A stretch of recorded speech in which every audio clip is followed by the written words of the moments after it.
Buenos días, buenas tardes muchachos. Este es el segundo video explicativo de lo que es la Edad Moderna.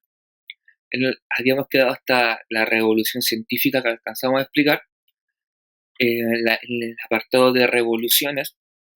La segunda gran revolución que debemos abordar en esta época es la revolución industrial. En el fondo es un cambio o transformación en el cómo se produce y el qué se produce, en los sistemas de eh, trabajo, de producción. En el fondo vamos a ver que en esta época pasamos prácticamente de un trabajo manual total a cómo las máquinas y el desarrollo tecnológico nos permite ir mejorando la producción, producir en mayor cantidad en menos tiempo. Bien, la primera revolución industrial ocurre en el siglo XVIII, 1700, 1750, donde se comienza el desarrollo de las máquinas a vapor. En el fondo, aprovechando la energía que genera el vapor de agua, mover máquinas, mover artefactos. Bien, por ejemplo, piensen en los motores a vapor de las embarcaciones, las locomotoras que se movían en base al vapor también. ¿Ya? Y esto ya genera un cambio porque la fuerza humana va a comenzar a ir siendo desplazada por la fuerza de las máquinas. Entonces, esto significa que va a haber una menor demanda de mano de obra y por lo tanto va a especializarse el trabajo.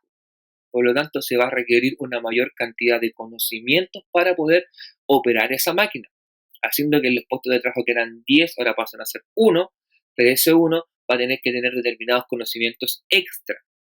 ¿Ya? La segunda revolución industrial tiene que ver con el desarrollo de motor a explosión, y aquí ya entramos en los años 1800, 1850. En el fondo, el motor a explosión es el motor que utiliza combustible, que ocupa petróleo.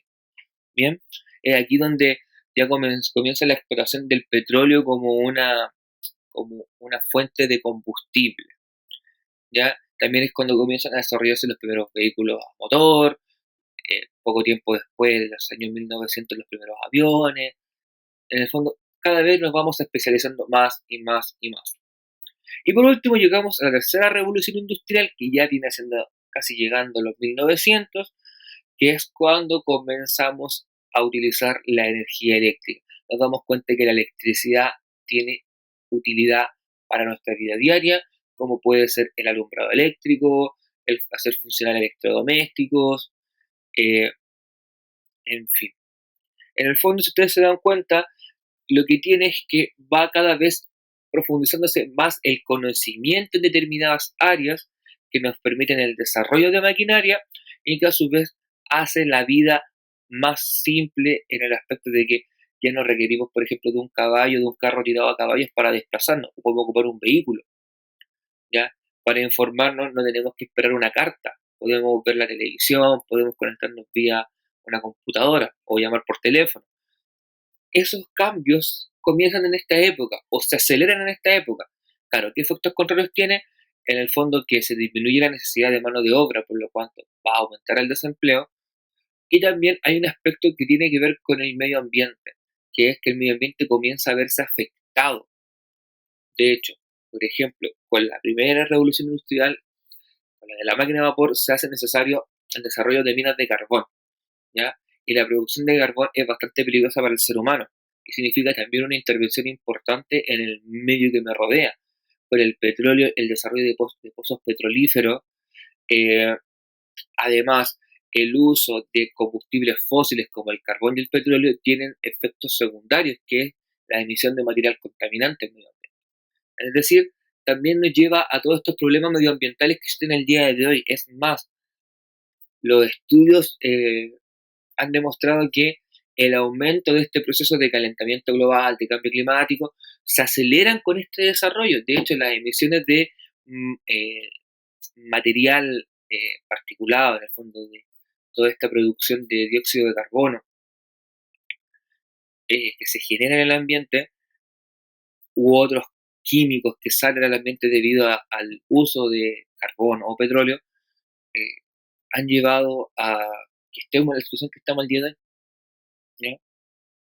Y por último tenemos la Revolución Francesa, que va a ser tocada en un video completamente aparte debido a que hay que abordarlo un poquito más en profundidad y nos vamos a demorar un poco más. Bien, terminando las revoluciones pasamos a la Ilustración.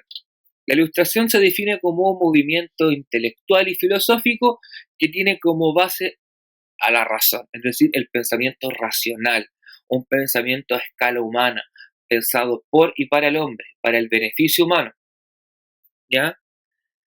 En este caso, la reforma, chiquillos, tiene características como que es antiabsolutista. Te me dirá, ¿qué es eso? El absolutismo era una forma de gobernar propia de la Edad Moderna, donde el rey tenía un poder total, ¿ya? La palabra del rey era absoluta y se hacía lo que él quería.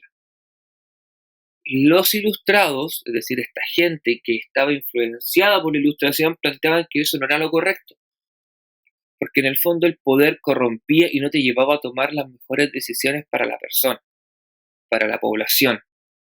Por lo tanto, era necesario que el poder fuera usado en forma racional, pensando en el beneficio de los compatriotas, del resto de la gente que convive con uno, ¿ya? Y es por eso que nos plantea lo siguiente, que debe existir un poder que esté dividido, ya porque el poder en su totalidad corrompe al ser humano. Eso lo plantea eh, el barón de Montesquieu, Charles de Montesquieu. Eh, También este poder debe ser pactada, o la entrega de este poder debe ser pactada por todos los ciudadanos, en el fondo donde todos estemos de acuerdo de lo que entregamos a cambio de tener protección y seguridad que nos permita asegurarnos una vida digna, que es lo que plantea Juan Jacobo Rousseau, Jean-Jacques Rousseau en el contrato social, y que también es fundamental la protección de las libertades humanas. Eso lo plantea Voltaire. Si ustedes se dan cuenta, los tres tipos son franceses. En el fondo, la Ilustración es un movimiento que surge en Francia y que después se expande alrededor de Europa. Es más, atraviesa el Océano Atlántico y llega a América y es parte de los elementos que motivan esta independencia o desarrollar este proceso de independencia en América, mejor dicho. ¿Ya? Y que también son ideas que están a la base de la Revolución Francesa e inclusive de la independencia de los Estados Unidos, que es el último tema que vamos a tocar. Ahí si ustedes se dan cuenta en el esquema aparece, dice subtema 4, eso no consideren lo que no existe, ¿ya? Simplemente fue un error en la creación del esquema. Bien. Por último, tenemos la independencia de los Estados Unidos, que es el primer ejemplo exitoso de una colonia que logra independizarse, y por eso es tan importante. De hecho, Estados Unidos era una colonia británica hasta la década de 1760, 1770, ¿ya? Ellos comienzan a molestarse debido a que no tenían representación, en el fondo no tenían derecho a opinar. El rey de Inglaterra y el parlamento inglés no estaban ni ahí con lo que podía decir una colonia. Y ellos querían expresar su malestar, querían expresar su opinión, y además de eso hubieron aumentos de impuestos para poder mantener todas las guerras que tenía Gran Bretaña, ¿ya? Esto molestó de sobremanera a esta colonia, que eran 13 colonias, de hecho ese era el nombre que tenían, las 13 colonias. Y el hecho o el indicador particular que nos marca el comienzo, porque esto ya no tiene retorno, es el motín del té. El motín del té ocurre en Boston, en la zona norte de Estados Unidos, cuando un grupo de partidarios de la revolución, de la independencia de Estados Unidos, se visten de indígenas y suben a un barco británico y botan el cargamento de té, porque se había decretado un aumento del impuesto en el té. ¿Ya? Y fue una forma simbólica de protestar, y desde ahí ya comienza el proceso como tal de independencia de Estados Unidos, con enfrentamientos militares, con batallas que finalmente logran vencer las 13 colonias, con el apoyo de España y de Francia como financista, inclusive mandando soldados a combatir para apoyar esta independencia, cuyo objetivo era debilitar a Gran Bretaña, que era enemigo. ¿Ya? ¿Qué se logra con esta declaración de independencia? Que Estados Unidos finalmente deje de ser una colonia, se convierte en una nación independiente con una constitución propia y establece un sistema republicano, una república, donde se van a elegir los cargos públicos, se va a elegir la figura del presidente, quien va a gobernar, ¿ya? Y va a haber un congreso que lo va a apoyar, en el fondo siguiendo un poco esta línea histórica del Senado romano, donde hay un Senado y hay una persona que gobierna. Se convierte en un ejemplo para el resto del mundo, sobre todo para aquellos que eran colonias, como pasaba con las colonias americanas. Un ejemplo de, oye, se puede, nos podemos convertir en independientes, podemos dejar de estar sometidos a otro, podemos autodeterminarnos, autogobernarnos. Y este ejemplo de Estados Unidos es replicado posteriormente por las colonias americanas, ¿ya? En el año 1810 en adelante. Pero tiene esa relevancia, inclusive en la misma Francia, donde los franceses lo ven como un modelo a seguir, en la época de la Revolución Francesa. Así que, chiquillos, estos hechos en general son aquellos que marcan la edad moderna.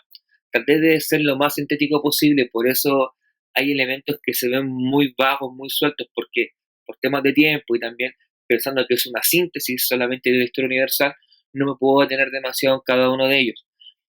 Con estos prácticamente estaríamos terminando, nos faltaría un poquito hablar de la Revolución Francesa y estaríamos listos.